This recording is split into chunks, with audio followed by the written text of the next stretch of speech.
পুজোর সময় বেরোলে স্টেশনে যখন ট্রেনে করে কোথাও যাবে তো বেশিরভাগ সময় বেশিরভাগ স্টেশনেই দেখা যায় যে বহু দূর দূর থেকে এই ঠাকিরা এসে স্টেশনে ওয়েট করে যে তাদেরকে কোন মণ্ডপের কিংবা কোন ইসের পছন্দ হবে তারা তাদেরকে নিয়ে যাবে। তারা বাড়ি থেকে যখন আসে তারা একরাশ বুকে আশা নিয়ে আসে যে তাদের যেন কাজ হয়, বাট জানি না সবার কাজ হয় কি না। এখানে হয়তো সবার কাজ হয়ও না।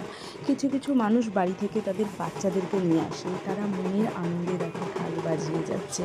তারা চাইছে, সবাই তো এই আশা নিয়ে এসছে যে সবাই যেন সবাইকে পছন্দ হয়।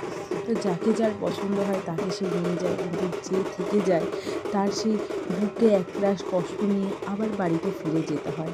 অনেক মানুষ আছে তারা আবার তাদের বাচ্চাদেরকে নিয়ে আসে।